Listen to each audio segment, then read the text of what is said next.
요코하마의 미나토 미라이 21지구에 있는 어느 빌딩. 지하층이 미나토 미라이역과 연결되어 있어 통근에도 편리하다.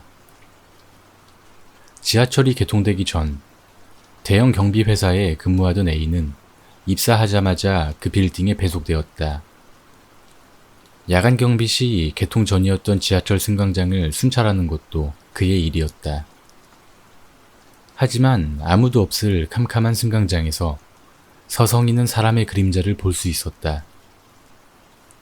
순찰 도중 생긴 이상현상은 반드시 순찰일지에 기입해 나중에 보고해야 하는데 선배 경비원은 항상 A를 말렸다.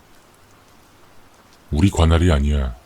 우리가 단속하는 것은 살아있는 인간 침입자뿐이니까.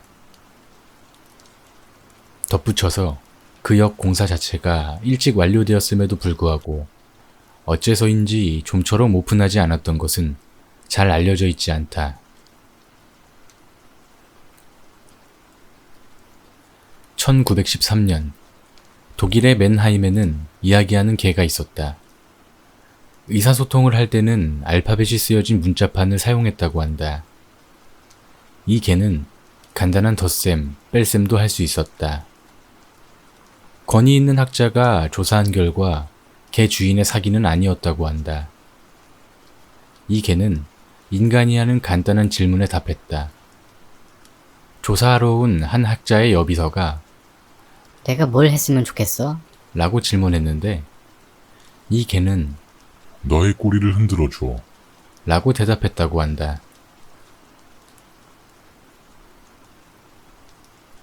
장기이식에는 윤리적인 문제도 있지만 적합성 등의 기술적인 문제가 존재한다. 때문에 이런 문제를 해결할 수 있고 안정적인 공급도 가능한 인공장기의 개발도 이루어지고 있다. 하지만 실용화를 눈앞에 두고 있으면 반드시 외부로부터 방해가 들어온다며 한 개발자는 한탄하고 있다. 인신매매 시장에서 이식용 장기를 얻기 위한 수요는 엄청난 것으로 알려져 있다. 1968년 당시 5살이었던 톰 캠벨은 잠이 오지 않는 밤을 보내고 있었다. 억지로 자려고 강하게 눈을 감은 그는 갑자기 검은 빛을 느꼈다. 놀라서 눈을 떠보니 아침이 되어 있었고 한 번 더 깜빡이니 다시 밤이 되어 있었다.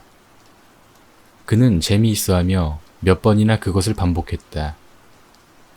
그러던 중 그는 자신의 몸과 침실이 이상해졌음을 깨달았다. 톰은 하룻밤새 45년의 중년이 되어 있었던 것이다. 미에현의 한 마을에는 입구라는 이름의 숲이 있다. 황천으로 이어진다는 전설이 있고 금줄이 둘러쳐져 있다고 한다. 낮에도 어두운 그 숲에는 아이는 물론이고 어른조차 거의 접근하지 않으며 도로공사도 숲을 피해가는 불문율이 있다. 기록에 남는 입구에 들어간 마지막 인물은 1973년 8월에 조사하러 온 이소무라라고 하는 아마추어 민속학자인데 그가 언제 나왔는지는 기록되어 있지 않다. 참고로 이 지역에는 출구라는 이름의 지명이 없다고 한다.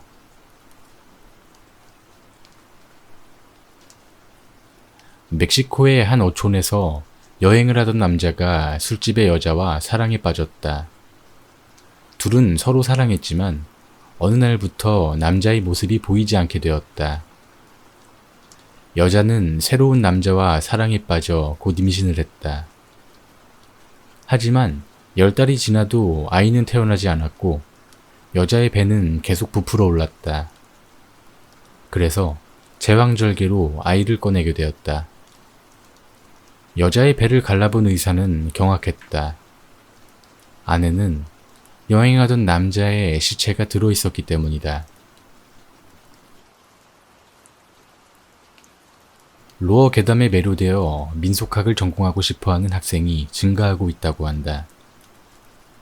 저출산의 영향으로 대학에서도 학생을 구하기 어려워진 요즘 한 대학의 문과학부에서는 로어 괴담이 구세주가 되지 않을까 기대하고 있다. 하지만 악질적인 대학에서는 로어 괴담의 위험성을 덮어둔 채 신입생을 모집하고 있다고 한다.